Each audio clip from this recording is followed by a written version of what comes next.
एखादी गृहिणी असते ती फार काही सोशल मीडियावरती असतेच असं नाही, निदान तेव्हा तरी, कारण मुलांमध्ये नवऱ्यामध्ये ती स्वतःच जग विसरते. मग ह्या गोष्टींशी तू स्वतःला अपग्रेड केलंस का? सोशल मीडियावरती जेव्हा मी पोस्ट करायला लागली, मी शिकून घेतलं ते सगळं. सुरुवातीला वाटलं नाही हा काय टाइमपासच आहे, काय कोणी बघत नाही या पोस्ट, कोण बघणार आहे माझी पोस्ट. पण तसं नाहीये, सगळे लोक पोस्ट बघतात आणि त्यानंतर मला ऑनलाईन ऑर्डर्स पण सुरू झाल्या. एका पाठोपाठ एक एक्झिबिशन करणं म्हणजे आपण तेवढा माल तयार करणं, तेवढी इन्व्हेस्टमेंट करणं. पैसा मी रोल ऑन केला, माझा परत फारसे मी पैसे टाकले नाही. आता साधारण जर तू 43व्या एक्झिबिशनला उभी असशील तर तुझी इन्व्हेस्टमेंट किती असते स्टॉलची? एका स्टॉलवरती माझी. आणि आता नवऱ्याला कसं वाटतं ह्या सगळ्याबद्दल? कारण सुरुवातीला वाटलं असेल की काय होणार आहे ह्याच्यातून. 45 इतका होईना, पण जेव्हा लोक रिटायरमेंट घेतात तेव्हा मी नव्याने सुरुवात केली आणि मी हे जमवून दाखवलंय. हे आता मला असं जाणवतंय, आता या स्टेजला येऊन मागे वळायचं नाही हे तर ठरवलंय. आणि तब्येत ठीक आहे, आता तिकडे अजिबात लक्ष न देता पुढे चालायचंय. मन तुमचं चांगलं असेल तर शरीर बरोबर तुम्हाला साथ देतं, त्यामुळे त्याचा विचार करायचा नाही आणि पुढे जायचं. आई, तुझं तू मन रमवत जा, माझ्या मागे लागत जाऊ नकोस आणि मला सारखे प्रश्न विचारत जाऊ नकोस, असं जेव्हा तुमची तरुण मुलं तुम्हाला म्हणत असतात त्यावेळेला तुम्ही कुठेतरी मनातनं आतनं दुखावले जाता, हृदय विदीर्ण होतं. आयुष्यभर जो काही त्याग तुम्ही करता त्यांच्यासाठी तो वाया गेलाय की काय, असं काहीतरी वाटायला लागतं. प्रत्येक गृहिणीच्या किंवा मला वाटतं प्रत्येक स्त्रीच्या आयुष्यात अशी वेळ येतेच जेव्हा हे प्रश्न आपल्या कानावर पडतात आणि आपल्याला दुःख होत असतं. आजची माझी गेस्ट अशीच आहे जिने आपल्या 40-45 वयानंतर बिझनेसमध्ये उडी घेतली आणि आज तिने स्वतःचा एक ब्रँड निर्माण केलाय. माझं नाव आहे नीलम उमराणी येदलाबादकर, मी घेबरारीची को-फाउंडर. आज आपण अशा एका व्यावसायिकेला भेटणार आहोत जे घराघरात आपल्या हृदयाच्या अगदी जवळ ती आपल्याला तिचे अनुभव सांगेल आणि प्रत्येकीच्या मनात ती घर करून राहणार आहे. कारण प्रत्येक स्त्रीच्या आयुष्यात हा अनुभव आलेला आहे, येणार आहे किंवा माहित नाही की कसं प्रत्येक जण हे फेस करणार असतो. सो आज आपण भेटूया मनीषा किशोरला. थँक्यू तू इथे आलीस. थँक्यू, तुम्ही आम्हाला इथे बोलवलं. तू आमच्याकडे जेव्हा जॉईन झालीस त्यावेळेला अगदी नवीन होतीस, पहिल्यांदाच चालू केलं होतंस काहीतरी. हो, दुनियेची कुठलीही माहिती किंवा काहीच कल्पना नाही, तुला काहीच नव्हती. नाही. एकदम रॉ फॉर्म मध्ये 40 नंतर पहिल्यांदा घराबाहेर पडणारी स्त्री. सो मला वाटतं पहिल्यापासून आपण स्टार्ट करूया. लहानपण कसं गेलं हे थोडस मला सांग. माझे वडील गव्हर्नमेंटमध्ये ऑफिसर होते. मग त्यांची बदलीची नोकरी होती. दर 5 वर्षांनी आम्हाला गाव चेंज करायला लागायचं. अमरावतीपासून माझी सुरुवात झाली. अमरावतीला माझा जन्म झाला. त्यानंतर एका गावाला आम्ही कुठेच नाही राहिलो. दर 5 वर्षांनी वडिलांची ट्रान्सफर, जिथे वडील जातील त्यांच्या मागे मग आम्ही. त्यामुळे बेस असा कुठलाच नव्हता. शाळा बदलत गेली. प्रत्येक वेळेस नवीन गावाला गेलो, तिथे थोडंसं सेट झालं. तेवढ्यात वडिलांना यायचं, ट्रान्सफर झाली, आता परत सगळं घाशा गुंडाळायचा आणि परत नवीन शाळा, नवीन फ्रेंड्स, नवीन टीचर. हा अनुभव म्हणजे थोडासा त्रासदायक होता. दरवेळेला नवीन फ्रेंड्स, त्यांच्याशी नवीन. आणि इथे पहिल्या गावाला जेव्हा माझी अटॅचमेंट झालेली असायची, ती सोडून दुसऱ्या गावाला परत जायचं, त्यातही माझ्या अंगावर काटा उभा येतोय, त्यांची आठवण येते. तर असं दर 5 वर्षांनी मला बदली करायला लागायची. वडिलांसोबत सगळे आम्ही शिफ्ट व्हायचो. प्रॉब्लेम खूप आला की बाबा दरवेळेस मग अभ्यासामध्ये थोडंसं प्रॉब्लेम यायचा. हुशार असून सुद्धा थोडासा प्रॉब्लेम यायचा. मेन प्रॉब्लेम आला जेव्हा मी 12वीला होती. 12वी माझी सुरू झाले, क्लासेस सुरू झाले आणि मग तेव्हा वडिलांना आलं की आता तुमची ट्रान्सफर झाली. म्हटलं आता काय? आता नवीन गावाला जायचं. 12वीचं वर्ष, सायन्सचे स्टुडंट मी. आणि मग ती नवीन गावाला गेली तर अरे बापरे, अर्धा सिलेबस झालाय, अर्धा सिलेबस झालेला नाहीये. आणि तशी 12वी मला पास करायची होती सायन्सला. काय डिग्री घेतलीस तू? माझं BSc मायक्रोबायोलॉजी झालं. बरं, ते तुझं अमरावतीत किंवा विदर्भातच झालं? सगळं अमरावती, विदर्भ. आणि एंड जो झाला तो आमच्या मूळ जळगावला झाला. ओके. म्हणजे BSc ची डिग्री पूर्ण माझी जळगावला झाली. आणि तुझं लग्न पण त्याच साईडला झालं? लव्ह मॅरेज आहे त्याबद्दल काहीतरी? लव्ह मॅरेज आहे. माझे हस्बंड जे आहेत आमच्या रिलेटिव्ह मध्येच आहेत. हम्म. तर आधी स्थळ माझ्या ताईला आलं होतं त्यांचं, हम्म. पण ताईचं काही कारणाने होऊ शकलं नाही. तर आमचं सूत्र जुळलं आणि आमचं लव्ह मॅरेज झालं. तर लग्नानंतर मुंबईला आलीस तू. हो, तर लग्नानंतर विदर्भातनं मुंबईला आल्यावरती छोटं घर असेल, पगारावर आयुष्य असेल नवऱ्याच्या, हे कसं काय पुढे कसं काय झालं? सुरुवातीला लग्न झालं. हट्टाने मी लग्न केलं होतं.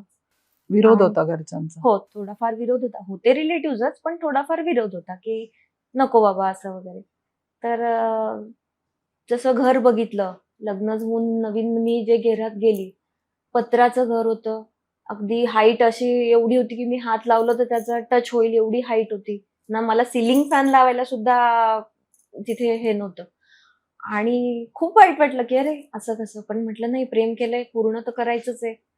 असं करून मग मी त्या घरात राहिली. मिस्टरांना जॉब थोडा म्हणजे जस्ट त्यांचं पण नवीनच होतं. जॉब कमी नोकरी, पैशांची नोकरी होती. 7,500-8,000 रुपये पगार होता.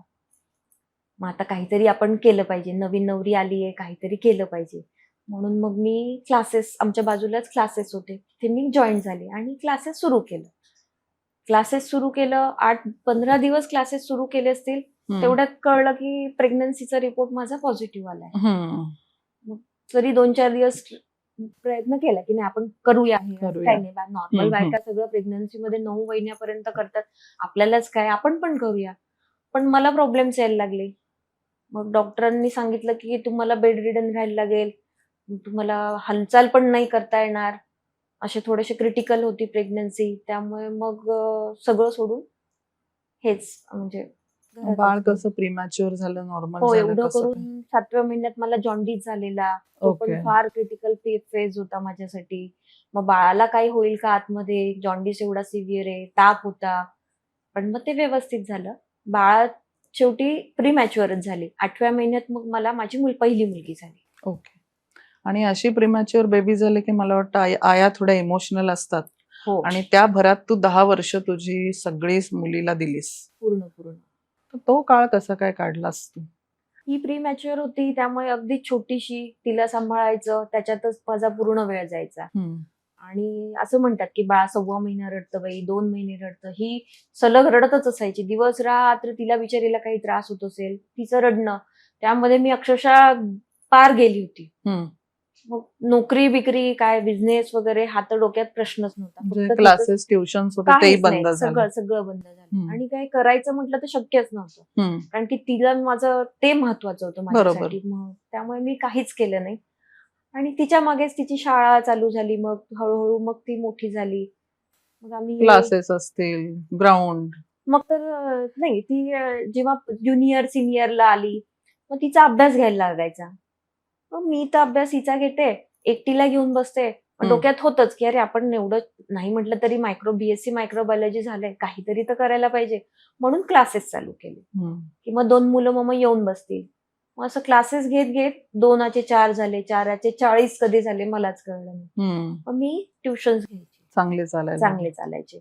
आणि ट्युशन्स पण अशा लोकांच्या घ्यायची की जे माझ्या आजूबाजूला थोडंसं वर्किंग कॅटेगरीचे लोक आहेत, कामवाल्या बायका वगैरे, त्या लोकांची मुलांना मी शिकवायची. ओके. आणि त्यांच्याकडून फीचं पण असं होतं की तुम्हाला जमत असेल तर द्या, नाही दिलं तरी ओके. म्हणजे तुमची तो मुलं बिझनेस शिकली पाहिजे. अंडर नाही येऊ नाही, शकत. बिझनेस अंडर नव्हतं की ते मुलीला शिकवता सुरू झालं हो. की मग दुसऱ्यांची पण मुलं, त्यांची बिचाऱ्यांची मुलं शिकून मोठी झाली तर चांगलंच आहे बाबा, या उद्देशाखालीच मी ते ट्युशन्स घेतले. ओके. असं करत 10 वर्ष गेली तुझ्या आयुष्यात. 10 वर्ष गेली. मुलीला पूर्णपणे वेळ दिला. आणि हे जेव्हा 10 वर्ष तुझी गेली त्यावेळेला आता मुलगी मोठी झाली, मग तू पुण्यात आलीस, त्याविषयी हे ट्रान्सफॉर्मेशन का केलं, पुण्यात कशासाठी आलीस, याच्याबद्दल काहीतरी सांग. हो, मुलगी मोठी झाली थोडी, त्यानंतर मिस्टरांना जॉब लागला माझ्या महाडला. बरं. त्यावेळेस असं झालं की मी शिफ्ट व्हायचं का महाडला. मी म्हंटल मला शिफ्ट होऊन चालेल का, आता मुंबईतून महाडला, आणि माझे जे हाल झाले शिक्षणाच्या बाबतीत ते तिचे नको व्हायला. बरोबर. म्हणून आम्ही दोघांनी डिसिजन घेतलं की आपण इथेच राहायचं. त्यांनी अपडाऊन करायचं. सॅटर्डेला फक्त ते रात्री 24 तासासाठी मुलीला वडील मिळत होते आणि बायकोला नवरा मिळत होता फक्त 24 तासासाठी. असे मी 6 वर्ष काढली. हम्म. त्या 6 वर्षांमध्ये मग माझी तब्येत थोडीशी खालावली. बरं.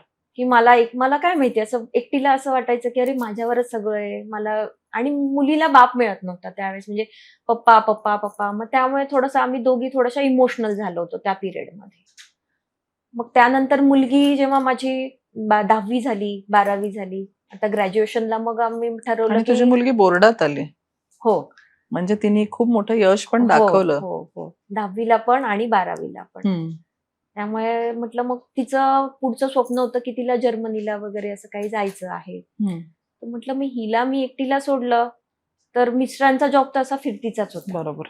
त्यामुळे म्हटलं मग मी एकटे 3 घरं कुठे करायचे परत. हम्म. म्हणून मग आम्ही डिसिजन घेतला की मी पण मुलीसोबत पुण्याला शिफ्ट होणार. बरं. आणि तिचं कॉलेज सुरू झालं पुण्यातच. हम्म. हम्म.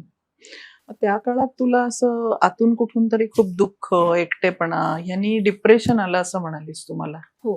तर तो खूप वाईट फेज असेल, त्याविषयी काही सांगशील का? आता जसं मी सांगितलं मिस्टरांविनाच मी होती, म्हणजे मी आणि माझी मुलगी. म्हणजे एक हाऊसवाईफ, एक हाऊसवाईफ. मुलगी तर छान करते, नवऱ्याचं छान चाललंय, नवऱ्याचं पण छान चाललंय. एकटेपणा मला खूप जाणवला त्यावेळेस की अरे. मग काही दिवसांनी असं झालं, सुरुवातीला मला जसं तिला या क्लासला घेऊन जा, त्या क्लासला घेऊन जा, सगळीकडे मला जायला लागायचं. ती मोठी झाली आणि मग ती तिचं मॅनेज करायला लागली. कॉलेजला आली मग तिचं वेगळं सर्कल, म्हणजे ऑब्व्हियसली व्हायलाच पाहिजे ते, तिचं वेगळं सर्कल झालं. आणि मी तिच्यासाठी इथे माझं सगळं सोडून आलेली, ट्युशन सोडून आली, सगळं सोडून आली, फ्रेंड सर्कल माझं जे ठाण्यातलं होतं ते सगळं सोडून आली. मला खूप खाली खाली वाटायचं, असं वाटायचं अरे मी एकटीच आहे, मला तर काहीच काम नाही. मग मी तिच्या पाठीमागे लागायची. तू किती वाजता येणार आहे, एवढा वेळ लावला, मी एकटीच होती ना गं. मग तिच्या पाठीमागे ऑब्व्हियसली मला, तिचं पण काही दोष नाही, तिला पंख मिळाले होते, तिला उडायचं होतं. आणि मला असं होतं की मला काहीच वेळ देत नाहीये. हसबंड त्याच्या कामांमध्ये बिझी, ती तिच्या कामात, आणि मग मी आता रिकामीच. मला फार जाणीव व्हायची. मग एकदा ती मला असंच बोलली, आई तू अशी किती दिवस माझ्या मागे लागणार आहे, मी उद्या निघून जाईल, मग तू काय करशील. म्हटलं बघ मी आता तुझ्यावरतीच डिपेंड आहे सगळी, तू आणि पप्पा, मला दुसरं काही विश्वास नाही, मग तू का नाही तुझं विश्व निर्माण करत. म्हटलं आता 45 आली माझी जवळपास, आता मी काय माझं विश्व निर्माण करणार, माझं विश्व तुम्हीच. असं नाही म्हणते, तू तुझं काहीतरी निर्माण कर. म्हटलं या स्टेजला मला येऊन कसं जमणार आहे विश्व निर्माण करणं वगैरे. मग एकदा ती अशी बोलून पण गेली की तू का नाही मग नोकरी केली, बाकीच्या बायका करतात, तू का माझ्या मागेच राहिली. म्हटलं आता ह्या बालबुद्धीला काय माहिती की मी काय फेज मधून तिला मोठं केलंय वगैरे. आणि मग मला ते एकदम हेच झालं की अरे म्हणजे ह्याची किंमत शून्यच झाली सगळी. तेव्हा मी म्हटलं नाही आता काहीतरी केलं पाहिजे. मग मी आपली पण पेपर मध्ये तू म्हणाली होतीस या काळात तुला थोडंसं डिप्रेशन आलं होतं. डिप्रेशन त्याच्याशी तू कसं डील केलंस, म्हणजे त्यावेळेला तू काही ट्रीटमेंट घेतलीस की हो. जनरल फक्त दुःखात होतीस असं?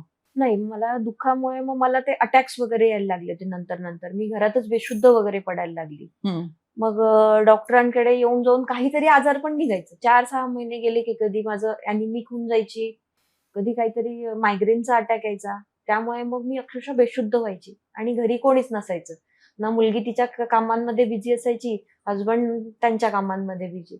म्हणजे शेजारचे पाजारचे कोणी आले, दरवाजा उघडून बघितला की त्यांना कळायचं अरे बापरे मी बेडवर पडली, हिला अँब्युलन्स आणा आणि आता हॉस्पिटलला न्या. अशी कितीतरी वेळा माझी वेळ आली. त्यामुळे मग हार्मोनल इम्बॅलन्समुळे थोडासा प्रॉब्लेम झाला. मग डॉक्टर बोलले की आपण आता तुझं जर एवढं डिप्रेशन आहे तर आपण सायकोलॉजिस्ट कडे गेलो. त्यांची सायकियाट्रिस्टची अपॉइंटमेंट घेऊन माझी प्रॉपर ती ट्रीटमेंट सुद्धा मी केली. सायकियाट्रिस्टची ट्रीटमेंट केली तर मला असं झालं की अरे बापरे मी वेडी तर नाहीये.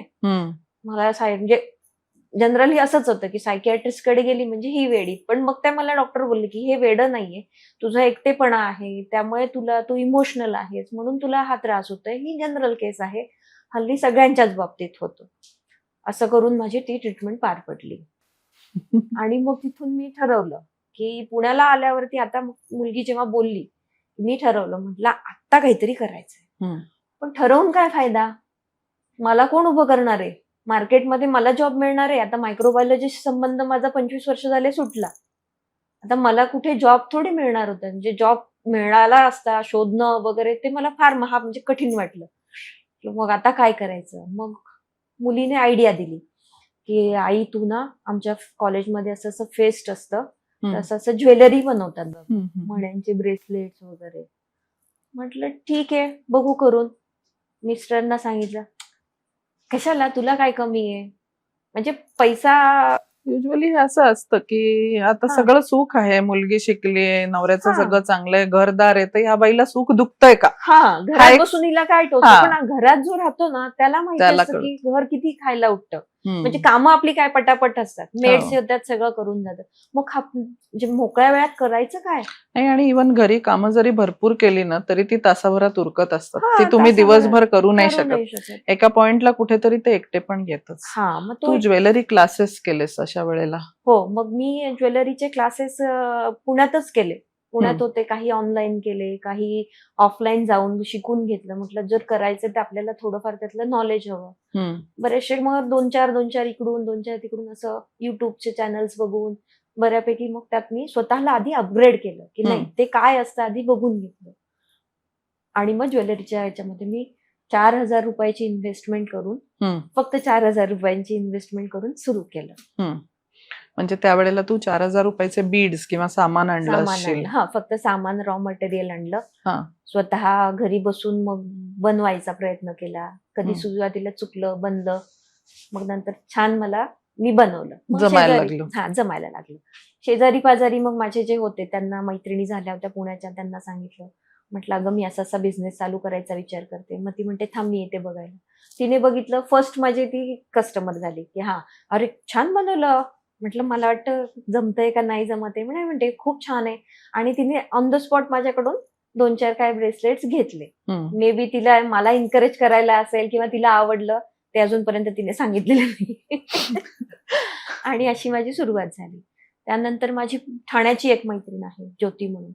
तर तिच्या मिस्टरांना जेव्हा कळलं की मी असा बिझनेस चालू केलाय, नेकलेसेस पण बनवायला सुरुवात केली, मग ते बोलले की माझे फॉरेनचे डेलिगेट्स येत आहेत, तर त्यांना मला गिफ्ट करायचंय, मग आपण मनीकडूनच घेऊया. मग त्यांनी मला फर्स्ट एक्सपोर्ट ऑर्डर असं म्हणता येईल, त्यांचे डेलिगेटसाठी 5 ते 6 सेट्स त्यांनी माझ्याकडून विकत घेतले.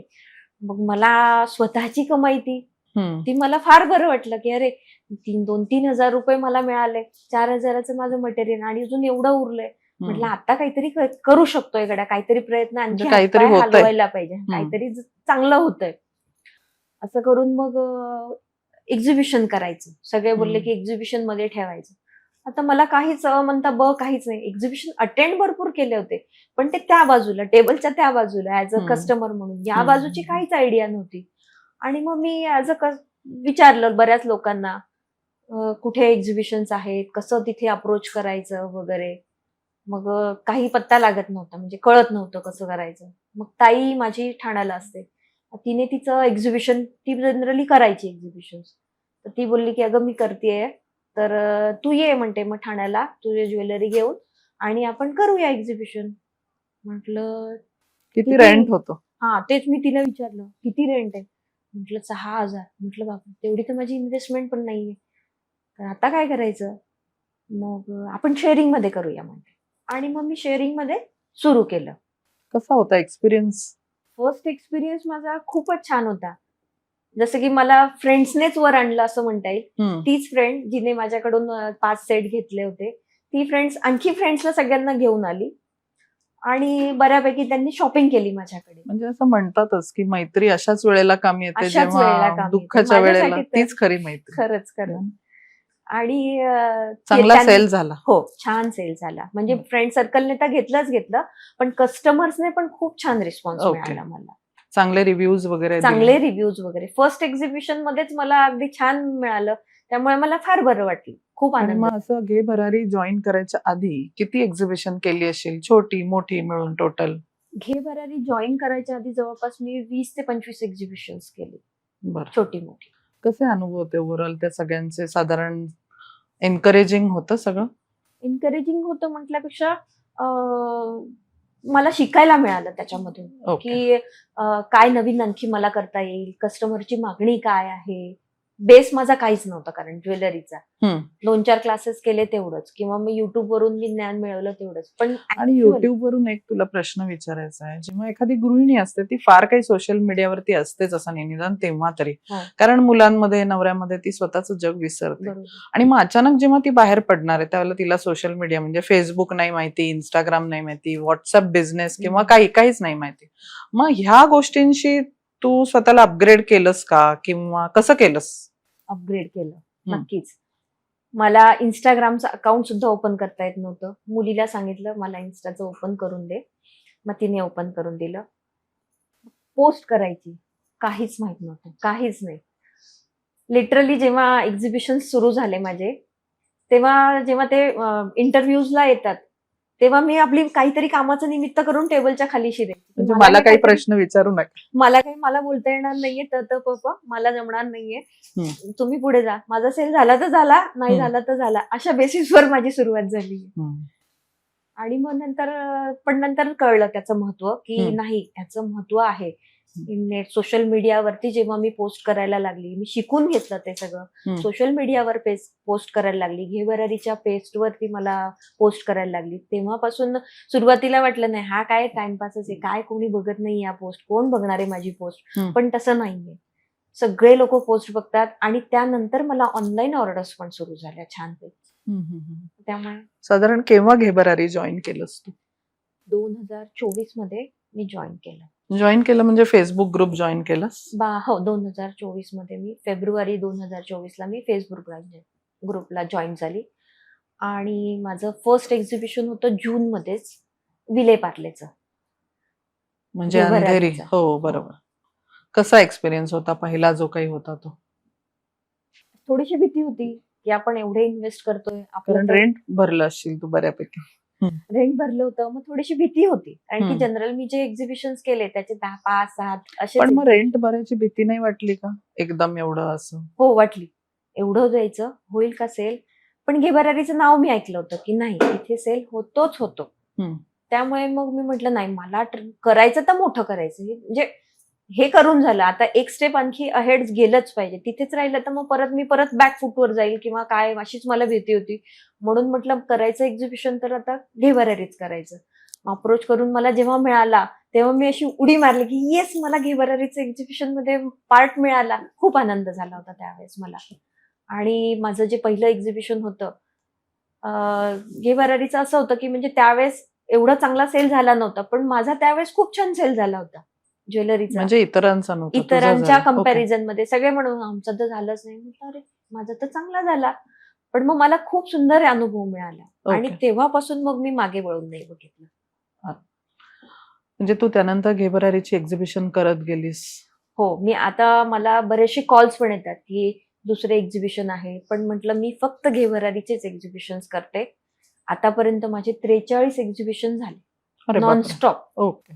फक्त एकच मला एका पाठोपाठ एक एक्झिबिशन करणं म्हणजे आपण तेवढा माल तयार करणं, तेवढी इन्व्हेस्टमेंट करणं, हे सगळं तू कसं सुरू केलंस? पहिल्या एक्झिबिशन पासून थोडंसं आठवून, की जर तुला एखादी गृहिणी आज बघते आणि तिला अचानक बाहेर पडायचंय तर तिने कशा प्रकारे ह्याचं काम केलं पाहिजे, अकाउंट्स, इन्व्हेस्टमेंट हे?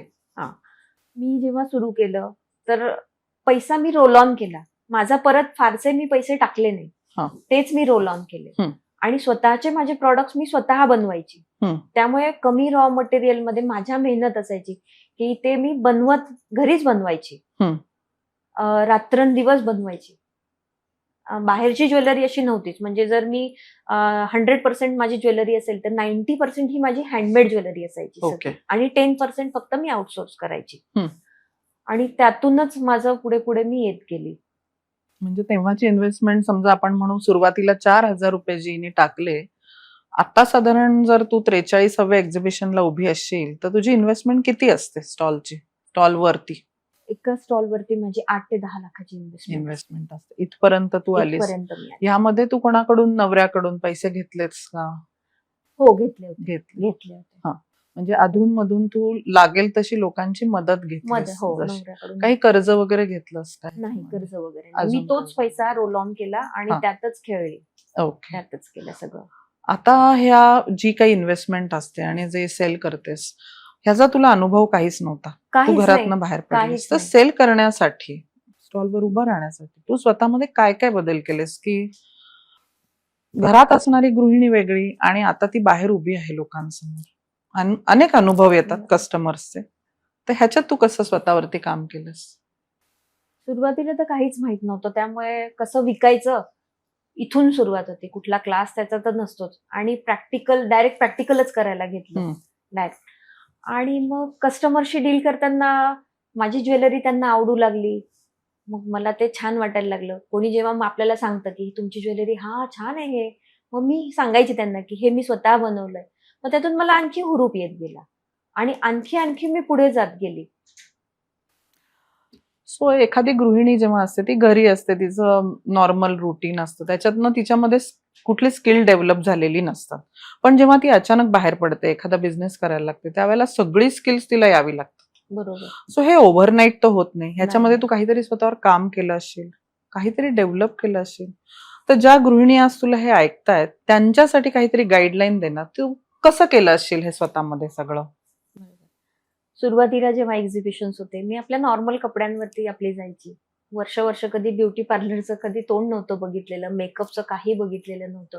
तिथून माझी सुरुवात झाली की नाही बाबा, थोडंसं आपल्याला प्रेझेंटेबल राहायला लागतं, कपडे व्यवस्थित घालायला लागतील, भाषेवरती बोलणं आणि टेम्परेचर आपलं नेहमी खालीच राहिलं पाहिजे, ह्याच्यावरती माझा भर दिला गेला. की नाही बाबा, कोणी कस्टमर्स असतात त्यांच्याशी आपण प्रेमानेच व्यवस्थितच डील झालं पाहिजे, ह्याच्यावरती माझं नेहमीच असतं. आपलं डोकं गरम नाही ठेवायचं. गरम नाही ठेवून चालणार. कोणी बार्गेनिंग करू देत, काय करू देत, आपण शांततेत त्यांना सॉर्ट आउट करून द्यायचं, ह्याच्यावरती माझा नेहमी भर होता. आणि सोशल मीडियाचे जे पेजेस आहेत ते सगळं शिकून घेतलं. ते तुम्ही शिकून घ्या. मी सगळ्यांना तर सांगेल की तुम्ही ते सगळ्यांनी शिकून घ्या, आणि ते फार इम्पॉर्टंट आहे. त्याशिवाय आपला बिझनेस नाही होणार. बिझनेसमध्ये आहे तर तुम्हाला तारायला फर्स्ट पॉइंट तोच असणार आहे की तुम्ही सोशल मीडियावरती अगदी अपडेटेड राहा आणि पोस्ट वगैरे करणं वगैरे सगळं रेग्युलर करा. आता तुला रील्स वगैरे बनवता येतात का? त्याच्यावरती काय काम केलंस तू? हो, रील्स वगैरे मी आता स्वतः बनवायचा प्रयत्न केला. शिकून घेतलं सगळ्यांकडून की हे कसं करायचं, ही पोस्ट कशी घ्यायची, कशी टाकायची, हे सगळं सगळं जो मिळेल त्याच्याकडून शिकलं. मुलीकडून, शेजारच्यांकडून, कुठूनही जिथून मिळेल तिथून शिकून घेतलं. आणि मी आता माझ्या पोस्ट, रील बऱ्यापैकी मी टाकायला लागली. जेव्हा हे एवढं इथपर्यंत तू आलीस, तू आर्थिकदृष्ट्या कशी बघतेस ह्याच्याकडे? म्हणजे तुझं इन्कम काहीतरी झालं असेल, तर तू आर्थिक प्रगती कशी स्वतःची गेस करतेस ह्याच्यामध्ये? तुला काय वाटतं, तू कुठेस? घरात होती तर मी शून्य होती. शून्य किंवा मायनस मध्ये म्हटलं तरी चालेल, कारण की डिपेंडेबिलिटी पूर्ण हजबंडवर होती. माझं स्वतःचं ट्युशनचं एवढं काही इन्कम नव्हतं की बाबा मी काही माझं करू शकेल, असं मोठं स्वप्न कधीच नव्हतं बघितलेलं. पण मी जेव्हापासून बिझनेसमध्ये आली तर मी माझं सोनं जे आहे थोडंफार सोनं करायला घेतलं, थोड्याफार एफडीज केल्या, आणि आता म्हटलंय पुढे फ्लॅटचं बघू शकतो. मी एवढी स्टेबल मी आता झाली आहे. म्हणजे पहिल्यांदा तुझं सोनं तू घरासाठी टाकलं होतंस? घरासाठी मी माझं 35 तोळे सोनं हे करून आम्ही फ्लॅट घेतला होता. तर माझ्याकडे सोनं असं फार नव्हतं. तर मी आता जेव्हापासून एक्झिबिशन करायला लागली, मग थोडं 2 ग्रॅम 5 ग्रॅम काहीतरी दर महिन्याला घेत असते. तर तिथून माझी सुरुवात, म्हणजे मी आता माझं सोनं करायला सुरुवात केली आहे. असं मी बेस झाला. आणि आता नवऱ्याला कसं वाटतं ह्या सगळ्याबद्दल? कारण सुरुवातीला वाटलं असेल की काय होणार आहे ह्याच्यातून, तर आता रिॲक्शन काय असते आणि आता त्याला वाटतं का तुझ्या बिझनेसमध्ये यावं? हो, सुरुवातीला त्यांचं असं होतं, तुझ्याच्याने होणार नाही, तुझी तब्येतीची, माझे इश्यूज होते, तुझी तब्येतीचे इश्यूज आहेत, कशाला उगाच तक करते, कशाला जमणार आहे का तुला? पण मी म्हटलं मी आता उतरलीये तर मी 100 नाही, माझे 200% देणार आणि मी हे स्टडीज नेणार. एक तर मग आधी मी केलं तेव्हा तुम्ही म्हटले की तुला जमणार नाही. जेव्हा मला कोणी म्हटलं जमणार नाही, तेव्हा मला ते ठाम मी राहिली की नाही, मला हे जमवूनच दाखवायचंय. 45 इतका होईना, पण जेव्हा लोक रिटायरमेंट घेतात तेव्हा मी नव्याने सुरुवात केली आणि मी हे जमवून दाखवलंय, हे आता मला असं जाणवतंय. मग त्याला वाटतं का की काही करावं याच्यामध्ये? ते खुश झालेत आणि म्हणतात की आता मी जॉब सोडतो आणि तुला जॉईन होतो. म्हटलं नको, तुम्ही तुमचंच बघा, मी माझं चालू देत आता. त्यामुळे त्यांना असं छान वाटतं आता की नाही बाबा, हिने जे बोललं ते करून दाखवलं. तर त्यांच्यामुळे त्यांना सगळ्यांमध्ये ते सांगतात, पण फॅमिलीमध्ये म्हणा, रिलेटिव्ह मध्ये, फ्रेंड सर्कलमध्ये सगळ्यांना सांगतात की माझी वाईफ आता सेट झाली आहे, एक्झिबिशन्स करते, तर त्यांना आता छान वाटतं. तर तुला तब्येतीचे वगैरे काही नाहीये का आता? आता तू कसं, म्हणजे एवढे तुला त्रास होते तब्येतीचे, तर मग आता तू कसं कोप अप करतेस या? आता या स्टेजला येऊन मागे वळायचं नाही हे तर ठरवलंय. आणि तब्येत बिब्येत ठीक आहे. आता तिकडे अजिबात लक्ष न देता पुढे चालायचंय. मन तुमचं चांगलं असेल तर शरीर बरोबर तुम्हाला साथ देतं. त्यामुळे त्याचा विचार करायचा नाही आणि पुढे जायचं. तू घे भरारी बरोबर बरीच प्रदर्शनं करायला लागलीस. हो. मुंबईत राहतेस त्याच्यामुळे तिथली केली वेगळी, पण बाहेर पण करायला लागलीस, पुण्यात हो. किंवा बेळगाव, बँगलोर, कोल्हापूर. हो. तर असे बाहेर जातानाचा एक्सपिरियन्स कसा होता? आणि मग बँगलोरचा तर सांगच, पण बाहेर जेव्हा पडलीस पहिल्यांदा मुंबईत, त्यावेळेला तुझी कशी मनस्थिती होती त्याबद्दल काहीतरी? घे भरारीचं माझं तिसरंच प्रदर्शन, म्हणजे तिसरंच बँगलोरला. आणि तेही मला अगेन्स्ट कॅन्सलेशन मिळालं होतं. मी जेव्हा ग्रुपवर मेसेज आला, मी म्हटलं मला करायचंय आणि मी पटकन टाकलं आणि मला मिळालं सुदैवाने. मी कोणाला विचारलं पण नाही की घेऊ की नको का काय, म्हटलं आपलं डिसिजन घेतलं. जेव्हा मिस्टरांना कळलं मी बँगलोरला जाते घे भरारीचं एक्झिबिशनला, वेळ लागलाय का तुला? एवढ्या लांब तू जाणार, एकटी जाणार, एवढ्या लांब जाऊन तुझा काय बिझनेस होईल? म्हणजे नकारच होता त्यांचा. म्हटलं नाही, मला एक तर करून बघायचंच आहे, का नाही जायचं बाहेर? ते तू घराच्या बाहेर एकटी कधी पडली नाही. म्हटलं आहे ना, घे भरारीची अख्खी फॅमिली माझ्यासोबत असणार आहे, मी जाणार, मी करणार. आणि मी घे भरारीचं पहिलं बाहेर एक्झिबिशन डायरेक्ट बँगलोरलाच घेतलं. पहिलं एक्झिबिशन बाहेरचं, थोडंसं भीती होती, कुठे राहायचं, काय करायचं, सगळंच होतं. पण सगळ्या ग्रुप मेंबर्समुळे तो प्रॉब्लेम सॉल्व्ह झाला. आता स्टॉलवरती मी एकटी, सेटअप माझा मोठा असतो, तो मी एकटीने सेटअप केला. आणि पहिल्या दिवशी थोडं गर्दी कमी आणि दुसऱ्या दिवशी खूप गर्दी. आणि मी एकटी, ना खायला वेळ ना प्यायला वेळ. एक कस्टमर होत्या, त्या मराठीच होत्या, त्या माझ्या बाजूला आल्या, म्हणजे तुम्ही एकट्याच आहेत? म्हटलं हो मी एकटीच आहे. त्या स्वतःहून माझ्यासाठी 3-4 तास माझ्या बाजूला उभ्या राहिल्या, मला हेल्प करायला. तो एक्सपिरियन्स माझ्यासाठी खूप छान होता. खूप बरं वाटलं की अरे, म्हणजे कोणी कधी नसतं आपल्या मदतीला, तेव्हा देव उभा राहतो, तशा त्या माझ्यासाठी उभ्या येऊन राहिल्या. एवढ्या लांबच्या, म्हणजे काही संबंध नाही, ओळख नाही. आणि त्या पण अशा छानपैकी प्रॉडक्ट्स वगैरे दाखवत होत्या. खूप छान वाटलं मला तो एक्सपिरियन्स आणि मला त्यांची खूप त्यावेळेस मदत झाली. आणि असा माझा पहिलं बाहेरचं एक्झिबिशन पार पडलं की जे खूप छान सक्सेसफुली मी केलं आणि मला त्यात छान प्रॉफिट पण खूप छान झाला. आता त्यानंतर तू पुणे, बाकी सगळी पण केलीस, कोल्हापूर किंवा काय, तर म्हणजे बाहेर पडताना जो काही प्रॉब्लेम येतो तो आता तर काही येत नाही. आता तर कस्टमरशी चांगले रिलेशन्स असते. हो. काहीतरी छान छान अनुभव सांग ना कस्टमर बद्दल. कस्टमरशी बोलताना खूप छान वाटतं, कारण की प्रत्येक व्यक्ती ही वेगळी असते. खूप छान वाटतं त्यांच्याशी इंटरॅक्ट करताना, त्यांना वस्तू दाखवताना. आणि जेव्हा कस्टमर आपल्याला अप्रिशिएट करतात की तुमचं कलेक्शन केवढं आहे, कसं तुम्ही मॅनेज करता, आणि तेव्हा मग असं वाटतं की अरे हे मीच आहे करणारी, घरातली गाऊनवर राहणारी दिवसभर, आज मी नटून थटून छान बसून मी स्टॉल सांभाळते, कस्टमर्स हँडल करते. खूप छान वाटतं तेव्हा. आणि काही कस्टमर्स असे असतात, बाहेर गावी मी जेव्हा जाते तेव्हा, तुम्ही खाल्लं का, मग काही पिल्लं का, इथून ते काळजी करतात. त्यावेळेस खूप असं काहीतरी मी अचीव्ह केलंय याचा मला छान वाटतं, अभिमान वाटतो. काही कस्टमर्स असतात, तुम्ही हॉटेलला राहिला, पुढच्या वेळेस माझ्या घरी येऊन राहा, बाहेर राहू नका. म्हणजे हे जे प्रेम मला कस्टमर्स कडून मिळतंय ते शब्दात व्यक्त नाही करू शकत. ते खूप चांगलं वाटतं मला. खूप चांगले चांगले अनुभव आले. काही वाईट कधी आलाय अनुभव? वाईट तसा अजून तरी नाही आला. सगळे छान अनुभव आले. म्हणजे जेव्हा आपण घरातनं बाहेर पडतो त्यावेळेला सगळं काही वाईट नसतं, छान छानही खूप असतं. छान छानच झालं माझ्या बाबतीत, देवाच्या कृपेने छान छानच झालं. आता आधी तू जो काही घराला वेळ देत होतीस आणि आता जे काही देतेस ओव्हरऑल, कारण तू सतत फिरत असते, सो मग ह्याच्यामध्ये नातेवाईक किंवा ह्याच्यात तू कसं ऍडजस्ट केलंस, वेळ कसा ऍडजस्ट केला किंवा नाही केला?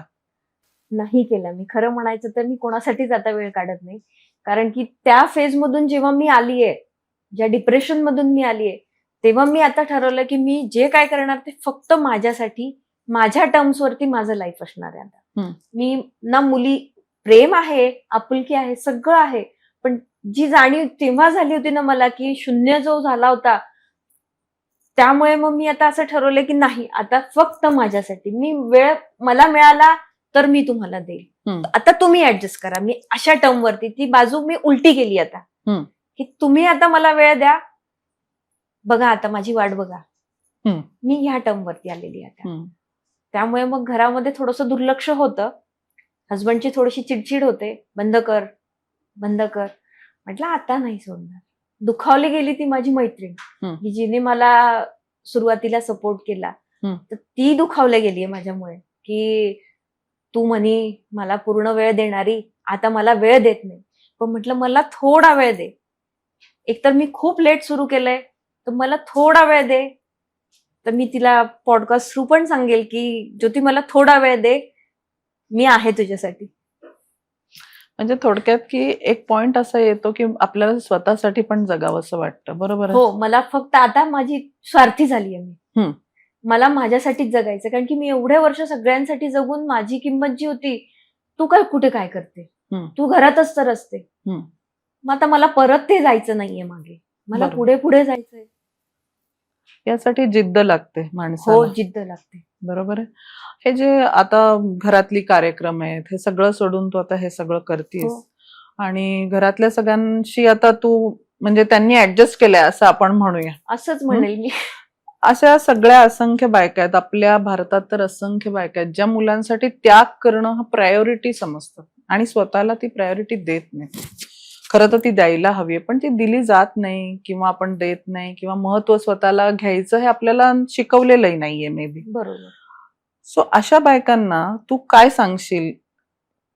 तुला तब्येतीचे प्रॉब्लेम होते, तुला डिप्रेशनचे इश्यूज होते, हॉर्मोनल इश्यूज होते, अनुभव नव्हता, त्यातून तू बाहेर आलीस, हो, काय संदेश देशील याच्यातून? मी सगळ्यांना लेडीजला सांगेल की जगा, तुम्ही फॅमिलीसाठी वेळ द्या, तुमचे कर्तव्य पूर्ण करा, सगळं करा, पण स्वतःला विसरू नका. स्वतः तुम्ही तुमच्यासाठी वेळ काढा, काहीतरी हॉबी असेल, काहीतरी करा. आणि वेळ निघून गेलीये असं कधी वाटू देऊ नका. आता मी 45शीच सुरू केलं, थोडीशी मेहनत घ्यायला लागते, थोडेसे तब्येतीचे त्रास होतो, पण त्याकडे दुर्लक्ष करू नका असं नाही, पण त्याला सांभाळून तुम्ही नक्कीच काहीतरी करू शकता. आणि मी केलंय, तर जेव्हा म्हणतात की अनुभवाचे बोल आहेत, तर मी 45 मध्ये इथवर आलेली आहे. म्हणजे शून्य होती ती मी लाखापर्यंत माझी मजल गेलेली आहे. तर तुम्हीही ते करू शकाल. वेळ असं काही नसतं, तुम्ही कधीही सुरू पण करा. मग आता फक्त तुमची- तब्येतीला काही त्रास नाही होत का? तेच तर मी म्हणते, म्हणजे तब्येत मी विसरूनच गेलीये. मायग्रेनचा त्रास होतो मला, नो डाऊट, पण एक गोळी घेतली, कामाला पुढे चालू. त्यामुळे थांबायचं नाही. मी ठरवलंय की आता मी थांबणार नाही, पुढे पुढे पुढे पुढे चालतच राहायचंय. थोडक्यात मनाचं जर शांतता असेल, हो, तर शरीर पण शांत होऊन शांत जातं. राहतं. हो, अगदीच बरोबर. येस. सो आता मणी द बिडाट हा तू जो ब्रँड निर्माण केलायस, याला तुझं काय स्वप्न आहे? कुठे बघतेस तू 1-2-4 वर्षानंतर? एवढी प्रदर्शनं केलीस, एवढा अनुभव गोळा झाला. मी एवढं प्रदर्शनांमधून मी एकच सांगेल की मला आणखी स्वतःचं ब्युटीक टाकायची इच्छा आहे. आणि ज्या लेडीज आहेत की ज्यांना असं वाटतं की मी संसार आहे, त्यातच मी आनंदी आहे, पण नंतर कधीतरी पोकळी जमा होते की बाबा मी काही नाही केलं, तर त्या लेडीजला पण मी सांगेल की तुम्ही पण करा. मी या स्टेजला आलीये, तुम्ही पण पुढे करा. त्यांना तू काही काम देशील का ह्याच्यात? हो, मी तर 24/7 त्या लेडीजसाठी अवेलेबल आहे की मी नक्कीच त्यांना मदत करेल. या ब्रँडच्या अंडर तू काय काय विकतेस आता सध्या आणि काय विकायचंय तुला? अजून काय द्यायचंय कस्टमर्सना? या ब्रँडच्या अंतर मी बीडेड आणि ब्रास ज्वेलरीचा जे आपण बघतोय जे सध्या. आपण बघतो आहे. हम्म. तर सुरुवातीला तर मी हँडमेड बनवायची, मग रात्र रात्र जागून मग थोडंसं आणखी आधीच तब्येतीचे इश्यू, मग ते मी हळूहळू कमी केलं. आणि मग स्वतः मॅन्युफॅक्चरर शोधून त्यांच्याकडे माझ्या डिझाईन्स देऊन माझ्या डिझाईन्स मी बनवून घेते. आणि मी काय काय सेल करते, तर माझ्याकडे असतं जे लेटेस्ट ट्रेंडिंग आहे ते मी ज्वेलरी ठेवते. ते ट्रेंड्स कसे शोधतेस तू? ऑनलाईन. बरं. सगळं कुठलं एक्झिबिशनचे क्लिप्स बघायचे, कोणाचे ऑनलाईनच सगळं म्हणजे थोडक्यात online आहे. अभ्यास करायचा. अभ्यास करायला लागतो. रात्र बऱ्याच वेळा कधी कधी 1-2 वाजून जातात ते बघत बघत. की किती काय तास काम करत असशील आता तू? तसं तास असे नाहीये, अनलिमिटेड. अनलिमिटेड. कारण की जरी मी दुसरं करत असली तरी माझ्या डोक्यात असतं की नाही मला हे हवंय, नाही मग मला या मॅन्युफॅक्चरर कडून आपण ही डिझाईन, म्हणजे काही काम करता करता पण काहीतरी डिझाईन सुचते हम्म. की नाही मग मॅन्युफॅक्चररला मला ना अशी डिझाईन सुचली, आपण असं करू शकतो का? आणि सुदैवाने ते पण बिचारे एवढे चांगले आहेत की ते म्हणतात हा आपण असं काहीतरी करूया मॅडम. तर ते मी माझं सतत काम असतं, असं काही अवर्स असे नाहीये, सतत माझं काम चालू असतं. सो काय काय द्यायचंय तुला आता ओव्हरऑल मणी द बिडाटच्या अंडर? तुला कस्टमर्सना काय काय द्यायचं स्वप्न आहे? मला बेस्ट क्वालिटी द्यायची आहे आणि जे ट्रेंडिंग आहे ते द्यायचंय. आणि मेन म्हणजे स्वस्तात गेलं पाहिजे माझे प्रॉडक्ट जे आहे. Okay. मग कोणी जर म्हटलं की हे महाग आहे हम्म. तर असं नको वाटलं पाहिजे. हम्म. जर मी म्हणजे क्वालिटी रिझनेबल आणि रिझनेबल रेट मध्ये मला द्यायचंय, रिझनेबल माझी क्वालिटी इच्छा आणि ट्रेंडिंग ट्रेंडिंग, असं हे काहीतरी. 3 माझं आहे की नाही. मग जुनं झालं तर मग मी ते डिस्कनेक्ट करते आणि मग नवीन प्रॉडक्ट्स नवीन नवीन नेहमी लॉन्च करायचा माझा प्रयत्न असतो की कस्टमर पर्यंत नवीन नवीन नेहमीच गेलं पाहिजे. ओके, मस्त. खूप छान वाटलं हे सगळं ऐकून. खरं तर तुझा प्रवास हा मला वाटतं प्रत्येक स्त्रीच्या खूप हृदयाजवळचा प्रवास असेल. बघताना साधं सुधं असं वाटतं की काय गृहिणी आहे, हिला काय सगळा आराम मिळतोय. पण कधीतरी तो आराम पण टोचतो. नको वाटतो, नको नको वाटतं. सो अशा वेळेला कुकरची शिट्टी जशी असते ना, एकदा झाली की झालीच, सगळं बाहेर पडतं. असा काहीतरी हा प्रवास आहे. खूप अमेझिंग आहे. मला वाटतं आपल्या सगळ्या स्त्रियांनी याच्यातून नक्की धडा घेऊन एक छोटंसं काय का होईना स्वतःच असं छोटं विश्व तरी निर्माण केलं पाहिजे. नक्कीच. ते खूप महत्वाचं आहे. सो आज तू इथे आलीस, तुझा जर्नी सांगितला. खूप खूप खूप छान वाटलं हे ऐकताना. आणि खूप प्रगती होऊ दे तुझी. अशीच खूप एक्झिबिशन्स कर, दुकान होऊ दे. Thank you so much. थँक्यू.